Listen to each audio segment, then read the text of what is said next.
శ్రీ గురుభ్యో నమః. ఓం శ్రీ మాత్రే నమః. ఈటీవీ ప్రేక్షకులకి నమస్కారం. శుభమస్తు కార్యక్రమానికి స్వాగతం. ఈనాటి శుభమస్తు కార్యక్రమంలోని ఈరోజు గ్రహఫలం అంశంలో ద్వాదశ రాశుల వారి ఫలితాలు, వారు చేసుకోవాల్సిన పరిహారాలు, గోచార గ్రహస్థితి, అలాగే మోక్షద ఏకాదశి, గీతా జయంతి సందర్భంగా పాటించాల్సిన విధి విధానాలు ఏమిటి అనే విషయాన్ని శ్రీరస్తు అనే అంశంలో తెలుసుకుందాం. ముందుగా నేటి పంచాంగం. స్వస్తి శ్రీ చాంద్రమాన క్రోధినామ సంవత్సరం, దక్షిణాయనం, హేమంత ఋతువు, మార్గశిర మాసం. ఈరోజు తిథి ఏకాదశి, రాత్రి 10:43 వరకు, నక్షత్రం రేవతి, ఉదయం 10:03 వరకు ఉంది. తదుపరి అశ్విని నక్షత్రం, రాహుకాలం మధ్యాహ్నం 12 గంటల నుంచి 1:30 వరకు. ఇక నేటి గ్రహస్థితిని గనక పరిశీలించినట్లయితే వృషభ రాశిలో గురువు వక్రగతిలో సంచారము, కర్కాటక రాశిలో కుజుని వక్రగతి, కన్యా రాశిలో కేతు సంచారము, తులారాశిలో రవి బుధుని వక్రగతి సంచారము, కుంభరాశిలో శని సంచారము, అలాగే మీనరాశిలో రాహు సంచారాన్ని గమనించవచ్చు. ఈ గోచార స్థితి ఆధారంగా ద్వాదశ రాశుల వారి ఫలితాలు ఏ విధంగా ఉండబోతున్నాయో పరిశీలిద్దాం. ముందుగా మేషరాశి.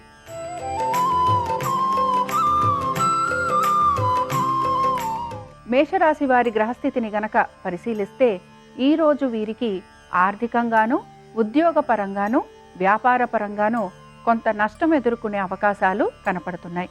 మొత్తం మీద చేయాలనుకుంటున్న ప్రతి పనిలోనూ ఆలస్యం అవటం కానీ, లేకపోతే ఒత్తిళ్లు ఎదుర్కోవటం కానీ, అదేవిధంగా ఏ పని తలబెట్టినా కూడా ఎవరో ఒకరు వచ్చి దాన్ని నిలిపివేయటం కానీ మీకు కనపడుతూ ఉంటుంది. అనుకున్న పనులన్నిట్లోనూ కూడా ప్రతికూలత ఎక్కువగా ఉండటం వలన నిరాశకి గురవుతూ ఉంటారు అని చెప్పుకోవచ్చు.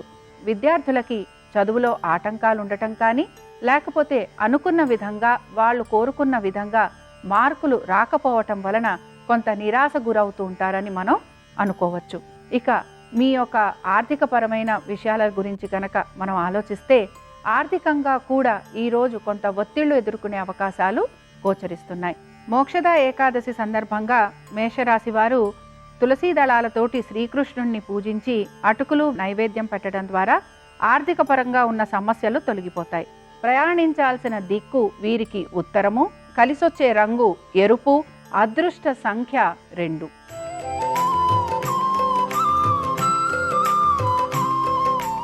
ఇక వృషభ రాశి వారికి కనుక మనం గమనించినట్లయితే వృషభ రాశి వారికి ఉద్యోగపరంగా కానీ, వ్యాపార పరంగా కానీ ఈరోజు చక్కటి అనుకూలత గోచరిస్తోంది. ఆర్థికంగా కూడా వీరికి ఈరోజు చాలా ఆనందదాయకంగా ఉండబోతోంది. సంతానానికి చక్కటి అభివృద్ధి, అలాగే విద్యార్థులకి వారు కోరుకున్న విధంగా వారికి పురోగతి లభించడం ద్వారా వారు ఆనందంగా గడిపేందుకు అవకాశాలు కనపడుతూ ఉంటాయి. షేర్ మార్కెట్లో ఉన్నవారికి కానీ, ఇన్వెస్ట్మెంట్స్ చేస్తున్న వారు కానీ, మార్కెటింగ్ రంగాలలో ఉన్నవారికి కానీ, డాక్టర్లు కానీ, ఐటీ ప్రొఫెషనల్స్ కానీ వీరందరికీ కూడా ఈరోజు చాలా ఆనందదాయకంగా ఉండబోతోంది.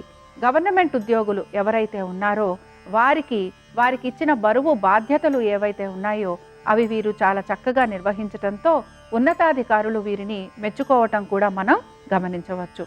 మోక్షద ఏకాదశి సందర్భంగా వృషభ రాశి వారు సీతారాములని గులాబీ పూలతోటి పూజించి పులిహోర గనక నైవేద్యం చేస్తే కుటుంబ పరంగా సానుకూలత లభిస్తుంది.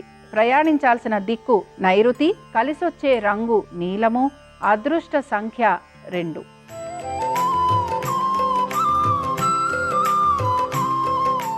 మిథున రాశి వారికి కూడా ఈరోజు ప్రత్యేకించి వారి యొక్క కుటుంబ పరంగా కానీ, లేకపోతే సంతాన పరంగా కానీ విశేషమైన అభివృద్ధి ఉండబోతోంది.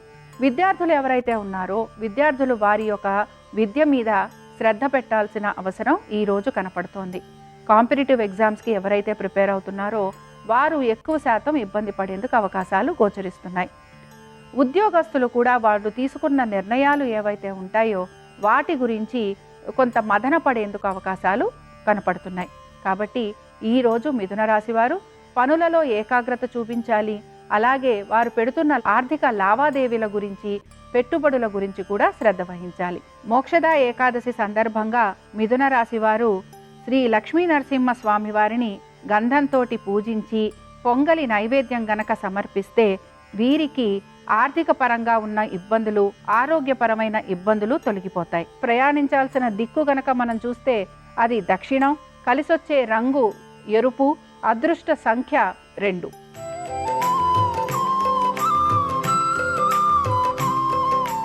కర్కాటక రాశి వారి ఫలితాలను కనుక పరిశీలిస్తే వీరికి ఈరోజు కుటుంబ సభ్యులతోటి లేదా ఒక రకంగా వీరు వివాహ ప్రయత్నాలు చేస్తున్న వారు ఎవరైతే ఉంటారో వారికి కొంత ఇబ్బందులు ఎదుర్కొనే అవకాశాలు గోచరిస్తున్నాయి.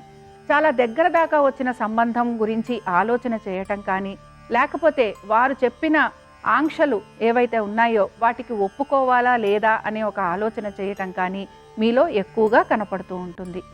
వృత్తిపరంగా కనుక మనం గమనిస్తే వృత్తిపరంగా ఎవరైతే భాగస్వామ్యంలో ఉన్నారో ఆ భాగస్వామ్యాన్ని కొనసాగించాలా లేదా అని చెప్పి ఆలోచన చేస్తూ ఉంటారు. ఆర్థిక పరంగా కూడా వారు నష్టపోతున్నారనే భావన ఎక్కువగా కనపడుతూ ఉంటుంది. ఇక వృత్తిపరంగా గనక మనం గమనిస్తే వృత్తిపరంగా అనుకూలత, అలాగే వృత్తిపరంగా మీరు ఏ పనులైతే అనుకుంటున్నారో ఆ పనులన్నిట్లోనూ కూడా మీకు విజయం అనేది లభిస్తుంది. మోక్షద ఏకాదశి సందర్భంగా కర్కాటక రాశివారు మందారాలతోటి హయగ్రీవ స్వామివారిని పూజించి క్షీరాన్నం నివేదన చేయటం వలన సంతానానికి చక్కటి అభివృద్ధి గోచరిస్తుంది. ప్రయాణించాల్సిన దిక్కు నైరుతి, కలిసొచ్చే రంగు నలుపు, అదృష్ట సంఖ్య 5.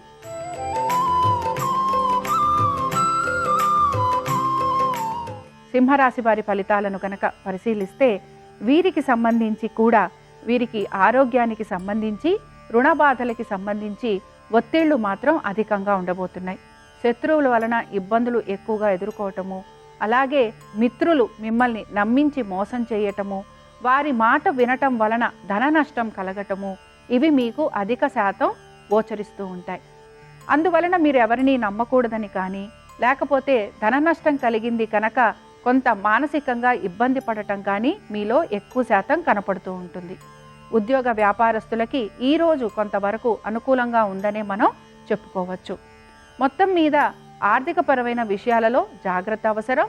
స్నేహితులు చెప్పే సలహాలు, సంప్రదింపులు మీకు అనుకూలంగా ఉంటే మీరు పాటించేందుకు ప్రయత్నం చేయండి. సింహరాశి వారు మోక్షద ఏకాదశి సందర్భంగా అనంత పద్మనాభ స్వామి వారిని పారిజాతాలతోటి పూజించి బూరెలు గనక నైవేద్యం చేస్తే ఆరోగ్యపరంగా అనుకూలత, అలాగే ఉద్యోగపరంగా సానుకూలత లభిస్తుంది. ప్రయాణించాల్సిన దిక్కు తూర్పు, కలిసొచ్చే రంగు ఎరుపు, అదృష్ట సంఖ్య 1.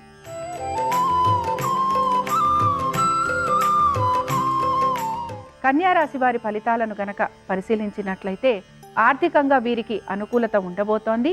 సంతానానికి చక్కటి అభివృద్ధి కూడా వీరికి గోచరిస్తోంది. ఉద్యోగస్తులు ఎవరైతే ఉన్నారో ఉద్యోగస్తులకి కూడా అనుకూలత లభిస్తోంది.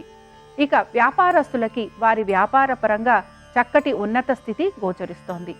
ఆర్థికంగా అనుకూలత ఉండటము, రుణాలు కొంచెం తీర్చాలి అనే ప్రయత్నం చేయటం వలన మీరు మానసికంగా చాలా ఆనందంగా ఉండేందుకు అవకాశాలు గోచరిస్తున్నాయి.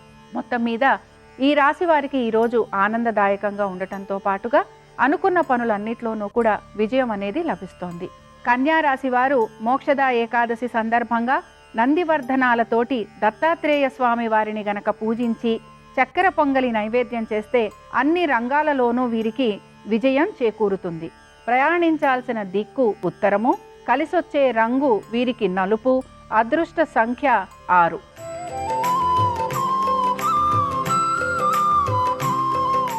తులారాశి వారి ఫలితాలను కనుక పరిశీలించినట్లయితే కుటుంబ పరంగా వీరికి చక్కటి అనుకూలత గోచరిస్తోంది. వృత్తి వ్యాపారాల రీత్యా కూడా అనుకూలత ఉండబోతోంది. దీంతో పాటు కుటుంబ సభ్యులని కలవటము, బంధుమిత్రుల్ని కలవటము, విందు వినోదాలలో పాల్గొనటము, మీ గురించి మీరు ఒక ప్రత్యేకమైన స్థానాన్ని మీ కుటుంబ సభ్యుల మధ్యన, బంధుమిత్రుల మధ్యన మీరు సంపాదించుకుంటారు. మిమ్మల్ని గౌరవించటము, మీ వలన పనులవుతాయి అని చెప్పి నలుగురు మీ దగ్గరికి వచ్చి ఒక పనిని మీ ముందర ప్రతిపాదించటము, దాని గురించి మీరు ఆలోచన చేయటము, ఇలాంటివన్నీ కూడా మనం ఈ రాశి వారిలో ఈరోజు గమనించవచ్చు. సంతానానికి కొంతవరకు ఆరోగ్యపరంగా తీసుకుంటున్న జాగ్రత్తలు మంచి శుభ ఫలితాలను కలిగిస్తాయి. విద్యార్థులకి చదువు పట్ల కొంత శ్రద్ధ వహిస్తారు. అలాగే శ్రద్ధ వహించటంతో పాటుగా కృషి కూడా చేస్తారని కూడా మనం చెప్పుకోవచ్చు. తులారాశి వారు మోక్షద ఏకాదశి సందర్భంగా సన్నజాజులతోటి లక్ష్మీ నరసింహస్వామి వారిని పూజించి పానకం వడపప్పు పెట్టడం వలన అన్ని విషయాలలోనూ కూడా వీరికి విజయం చేకూరుతుంది. ప్రయాణించాల్సిన దిక్కు ఉత్తర దిక్కు, కలిసొచ్చే రంగు నలుపు, అదృష్ట సంఖ్య వీరికి 7.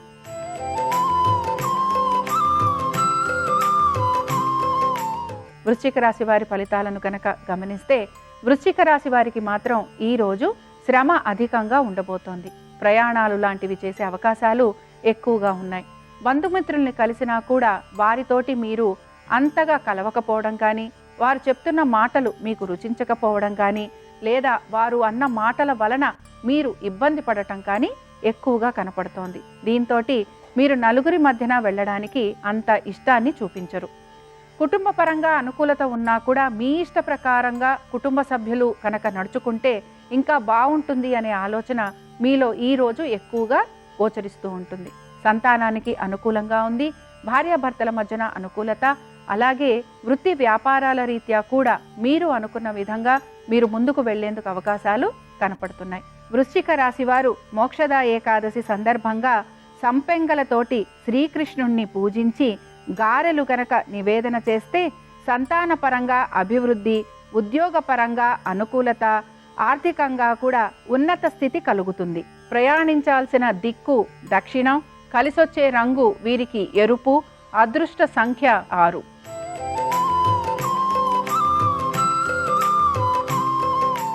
ధనురాశి వారి ఫలితాలను కనుక పరిశీలిస్తే ధనురాశి వారికి ఈరోజు ఆర్థికంగా అనుకూలత గోచరిస్తోంది.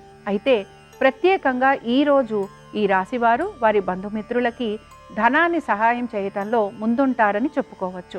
ఆర్థిక సహాయంతో పాటుగా మాట సహాయం కూడా చేసే అవకాశాలు ఎక్కువగా గోచరిస్తున్నాయి. అయితే సంతానానికి సంబంధించి వారి విద్య గురించి ప్రత్యేక శ్రద్ధ పెట్టాల్సిన రోజుగా చెప్పుకుంటున్నాం. ఉద్యోగ వ్యాపారాల రీత్యా కొంత అనుకూలత కనపడుతోంది. మీ యొక్క సహోద్యోగులతోటి మీరు చాలా చక్కటి స్నేహబంధాన్ని కలిగి ఉంటారు. అలాగే మనసులో కూడా ఎంతో కొంత ఆలోచనని మార్చుకుంటారు. అలాగే ఆర్థికంగా అనుకూలత ఉంది గనక ప్రతి విషయాన్ని కూడా మేము సాధించగలము అనే ఒక మంచి ఆలోచన కూడా కలిగి ఉంటారు. మొత్తం మీద మీరు చేసే ప్రతి పనిలోనూ మంచి కోరుకుంటూ ఉండటం, అలాగే నలుగురికి సహాయం చేయటం, దీన్ని మనం ఈరోజు ప్రత్యేకంగా ఈ రాశి వారి గురించి చెప్పుకోవటం. ధనురాశి వారు మోక్షద ఏకాదశి సందర్భంగా చేమంతులతోటి లక్ష్మీనారాయణులని పూజించి దద్దోజనం నివేదన చేయటం వలన అన్ని రంగాలలో విజయంతో పాటుగా ఉద్యోగపరంగా ఉన్నత స్థితిని చేరుకునేందుకు అవకాశం ఉంటుంది. ప్రయాణించాల్సిన దిక్కు దక్షిణము, కలిసొచ్చే రంగు పసుపు, అదృష్ట సంఖ్య వీరికి 3.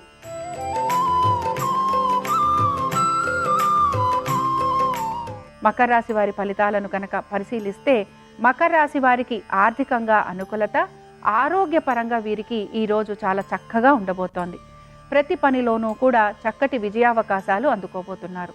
దీంతో పాటుగా కుటుంబ సభ్యుల్ని కలవటము, లేదా బంధుమిత్రుల్ని కలవటము, వివాహము లాంటివి జరగటము, శుభ ఫలితాలు, శుభ సంకల్పాలు ఏవైతే ఉన్నాయో అవన్నీ నెరవేరేందుకు అవకాశాలుంటాయి. సంతానానికి చక్కటి అభివృద్ధి గోచరిస్తోంది. అలాగే విద్యార్థులు కూడా అనుకున్న విషయంలో వాళ్ళ ప్రజ్ఞాపాఠవాలను చూపిస్తారు. మొత్తం మీద ఈరోజు మకర రాశి వారికి ఆర్థికమైన అనుకూలతతో పాటుగా ఆరోగ్యపరంగా వారికి చక్కగా మెరుగు అవ్వటం వలన వీరు ఆనందంగా ఉంటారు. అలాగే నలుగురికి సహాయం అందించడానికి ముందుంటారు. మకర రాశి వారు మోక్షద ఏకాదశి సందర్భంగా తులసీ దళాలతోటి శ్రీ వెంకటేశ్వర స్వామి వారిని అర్చించి లడ్డూలు గనక నివేదన చేస్తే అన్ని విషయాలలోనూ వీరికి చక్కటి అనుకూలత లభించి ప్రతి పనిలోనూ వీరు ముందుకు వెళ్లేందుకు అవకాశాలు ఉంటాయి. ప్రయాణించాల్సిన దిక్కు నైరుతి, అలాగే కలిసొచ్చే రంగు వీరికి నలుపు, అదృష్ట సంఖ్య 5.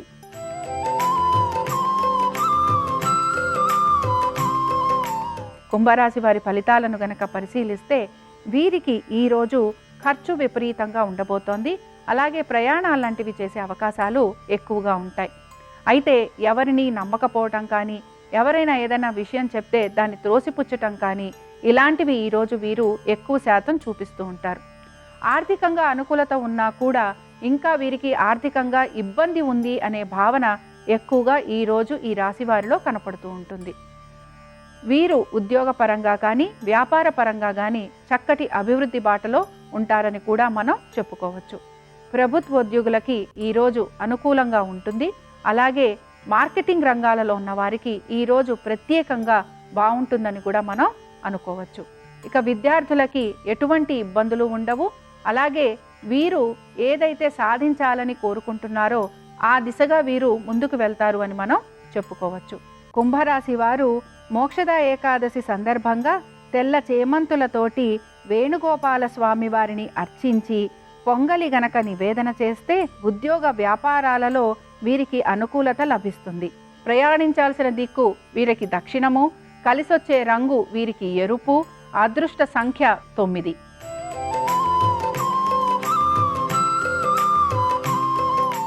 మీనరాశి వారి ఫలితాలను కనుక పరిశీలిస్తే మీనరాశి వారికి ఈరోజు ఆర్థికంగా అనుకూలత ఉంది.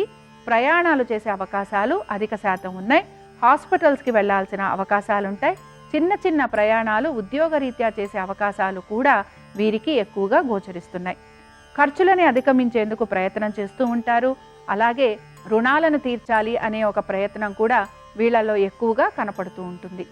కోర్టు కేసులు ఏవైతే ఉన్నాయో అవన్నీ కూడా ఈరోజు ఎక్కువ శాతం వీరిని ఇబ్బంది పెడుతూ ఉంటాయి. కాబట్టి కోర్టుకు సంబంధించిన విషయాలు కానీ రుణాలకి సంబంధించిన విషయాలలో కానీ అశ్రద్ధ ఉండకుండా ఉంటే వీరికి ఈ రోజంతా కూడా కొంత అనుకూలంగా ఉండేందుకు అవకాశం ఉంది. మీనరాశి వారికి మోక్షద ఏకాదశి సందర్భంగా హయగ్రీవ స్వామి వారిని కనకాంబరాలతోటి పూజించి క్షీరాన్నం గనక నివేదన చేస్తే వీరికి ప్రతి పనిలోనూ విజయం లభిస్తుంది. ప్రయాణించాల్సిన దిక్కు నైరుతి, కలిసొచ్చే రంగు తెలుపు, అదృష్ట సంఖ్య 9. ఇవి ద్వాదశ రాశుల వారి ఫలితాలు. మోక్షద ఏకాదశి గీతా జయంతి సందర్భంగా ఆ కృష్ణ పరమాత్ముని అనుగ్రహం ద్వాదశ రాశుల వారి మీద పరిపూర్ణంగా లభించాలని ఆశిస్తూ స్వస్తి. శ్రీరస్తు శుభమస్తు. మోక్షద ఏకాదశి సందర్భంగా తెలుపు లేదా పసుపు రంగు పట్టు వస్త్రాలు ధరించి విష్ణువుని పూజించాలి. శ్రీ మహావిష్ణువు చిత్రపటం దగ్గర ఎర్రటి మట్టి ప్రమిదల్లో 5 ఒత్తుల దీపాలు వెలిగించాలి. శ్రీ మహావిష్ణువుకి ఆవు నెయ్యిలో 5 ఒత్తులు తడిపి పంచహారతి ఇవ్వటం ద్వారా కూడా విష్ణుమూర్తి అనుగ్రహం కలుగుతుంది. అలాగే విష్ణువుకు పూజ చేసేటప్పుడు మోక్షద ఏకాదశి సందర్భంగా తెల్లగన్నేరు పూలతో కానీ నందివర్ధనం పూలతో కానీ పూజిస్తే మోక్ష ప్రాప్తి కలుగుతుందని నరసింహ పురాణ వచనం. తుమ్మి పూలతో కానీ జాజి పూలతో కానీ పూజిస్తే అభీష్ట సిద్ధి కలుగుతుందని నారద పురాణ వచనం. అలాగే ఎండు కొబ్బరి పెచ్చులు నందివర్ధనం పూలతో కలిపి తయారు చేసిన చాదు విష్ణువుకు సమర్పించడం ద్వారా విష్ణుమూర్తి సంపూర్ణమైన అనుగ్రహం కలుగుతుంది. తామర పూలతో పూజిస్తే ఐశ్వర్య ప్రాప్తి కలుగుతుంది. విష్ణువుని జమ్మి ఆకులతో పూజిస్తే అనారోగ్య సమస్యలన్నీ తొలగిపోతాయి. అవిసె పుష్పాలతో విష్ణువుని పూజిస్తే కీర్తి ప్రతిష్టలు కలుగుతాయి. సన్నజాజి పూలతో విష్ణువుని పూజిస్తే మోక్షద ఏకాదశి సందర్భంగా గోదానం చేసిన విశేషమైన ఫలితం కలుగుతుంది. మోక్షద ఏకాదశి సందర్భంగా ఇలా ప్రత్యేకంగా విష్ణువుని పూజించాలి. అలాగే ఈరోజు గీతా జయంతి. భగవద్గీతను పూజా మందిరంలో ఉంచి పూజించటం, భగవద్గీత శ్రవణం చేయటం, భగవద్గీత ఊరేగింపు ఉత్సవంలో పాల్గొనటం ద్వారా శ్రీకృష్ణ పరమాత్మ సంపూర్ణమైన అనుగ్రహానికి సులభంగా పాత్రలు కావచ్చు.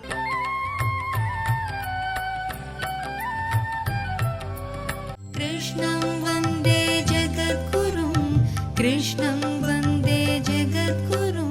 పోతన గారు అన్నారు, దారుణ లాంగల దండదంతంబులు నగగహ్వరము బోలు నాసికయ్యును, గండశైలాకృతి కల కుచయుగమును విరిసితూలెడు పల్ల వెంట్రుకలను, చీకటి నూతుల జనయు నేత్రంబులు పెనుదిబ్బపోలెడు పెద్ద పిరుదు, జాగుకట్టల పోలు చరణోరుహస్తంబు అంకిన చెరువుతో నెనయు కడుపు, కలిసి షట్క్రోశ దీర్ఘమై కదిసి చూడ భయదమగుదాని కళేబరము చూచి గోప గోపీజనంబులు గుమికూడి దగడుపడుచు అన్నారు. అది ఎంత భయంకర శరీరంతో పడిపోయిందంటే దారుణలంగల దండదంతంబులు నగగహ్వరము బోలు నాసికయ్యును. నాగలి పెట్టి భూమిని దున్నేటప్పుడు నాగేటి చాలని ఇంత పెద్దది భూమిలోకి దిగుతుంది. ఆ నాగేటి చాలు ఎలా ఉంటుందో ఆమె యొక్క కోరలు అలా పైకొచ్చాయి. పెద్ద పర్వతానికి గుహ ఉంటే ఎలా ఉంటుందో ఆమె యొక్క ముక్కు కన్నాలు అలా ఉన్నాయి గుహల్లాగా. జాగుకట్టల బోలు చరణోరుహస్తంబు, ఆ నదికి కాలవ తవ్వుతారు, ఇక్కడ నిలబడితే అక్కడ వరకు కనపడుతుంది ఆ కాలవ గట్టి ఎలా ఉంటుందో ఆమె యొక్క చేతులు కాళ్ళు అంత దూరం పడ్డాయి. షట్క్రోశములంటే ఇంచుమించు 13 కిలోమీటర్లు అంత దూరం పడింది ఆవిడ శరీరం. కదిశి పైగా అంకిన చెరువుతో నెనయు కడుపు. ఆమె యొక్క కడుపు నీళ్ళింకిపోయిన చెరువు ఎలా ఉంటుందో అలా ఉంది చచ్చిపోయినప్పుడు, అంత పెద్ద కడుపు. చీకటి నూతుల చెనయు నేత్రంబులు. ఆమె కళ్ళు గుడ్లు వెనక్కి వెళ్ళిపోవడం చేత చీకటి నూతుల్లో ఉన్నాయి. అంతంత పెద్ద పెద్ద కళ్ళు, అంత భయంకరమైనటువంటి శరీరంతో నేల మీద పడిపోయింది. పడిపోతే అక్కడ ఉన్నటువంటి గోపకాంతలు, యశోద, రోహిణి, ఇతరమైనటువంటి గోపాల బాలురు, గోపకాంతలు ఆ పూతన పడిపోయిందని భయపడలేదు. నిన్నగాక మొన్న పుట్టినటువంటి పిల్లవాడు ఈ శరీరంలో ఎక్కడ కింద పడిపోయాడో, నలిగిపోయాడో, ఇది వాళ్ళ భయం. ఎక్కడ పడిపోయాడో వెతకడానికి శరీరం 13 కిలోమీటర్లు, ఈయన 3 జాన్లు. ఈయన చంపాడంటే ఎవరైనా నమ్ముతారా? అది ఈశ్వర లీల. కాబట్టి ఇప్పుడు వాళ్ళు ఆ చివరి నుంచి ఈ చివరికి పరిగెడుతున్నారు. ఆ శరీరాన్ని పైకెత్తడం ఏం తేలికైన విషయమా? అసలు చూసేటప్పటికే హడిలిపోతున్నారు, మళ్ళీ లేస్తే గబుక్కుని అదో భయం. కాబట్టి పాపం వాళ్ళు ఎక్కడ కింద పడిపోయి ఉన్నాడో, అసలు ఉన్నాడో లేడో వీళ్ళు వెతుకుతుంటే, నేలంకూలిన మేటి పిందరముపై నిర్భీతి క్రీడించు ఓ బాలారమ్మని మూపు చేర్చుకొని సంస్పర్శించి ఆరార్చుచున్ గోలాంగూలము తిప్పి గోరజములం చల్లించి గోమూత్రమున్ చల్లి తద్బాలాంగంబుల గోమయంబలదిరా 12 నామంబులన్. అది గోపకుల యొక్క భక్తి అంటే. వాళ్ళకి పుట్టినవాడు పరమాత్మ అని తెలియదు, వాళ్ళకి పరమభక్తి అంతే. వెతగ్గా వెతగ్గా వెతగ్గా వెతగ్గా ఆ పిల్లవాడు ఏమీ తెలియని వాళ్ళ ఆడుకుంటున్నాడు. ఈ ఆడుకుంటున్న చిన్ని కృష్ణుణ్ణి ఆమె శరీరం మించి తీసి ఎత్తుకున్నారు. ఎత్తుకుని, అమ్మో అంత పెద్ద రాక్షసి గుండెల మీద ఉండిపోయాడు, పిల్లాడు జడుసుకున్నాడేమో, ఇప్పుడంటే ఇలా ఉన్నాడు, రాత్రి జ్వరం వస్తుందేమోనని ఉత్తర క్షణంలో వాళ్ళు ఏం చేశారంటే, ఉగ్రమైనటువంటి గ్రహములు ఏవైనా ఉంటే అవి ఆయన శరీరాన్ని విడిచిపెట్టేయాలని, హఠాత్తుగా కలిగినటువంటి ఉలికిపాటు వలన కలిగిన ఉద్వేగం తొలగిపోవాలని గోశాలలోకి తీసుకెళ్ళి ఆ ఆవు దగ్గర వెనక కాళ్ళ దగ్గరికి తీసుకెళ్ళి ఆవు తోక చుట్టూ తిప్పారు.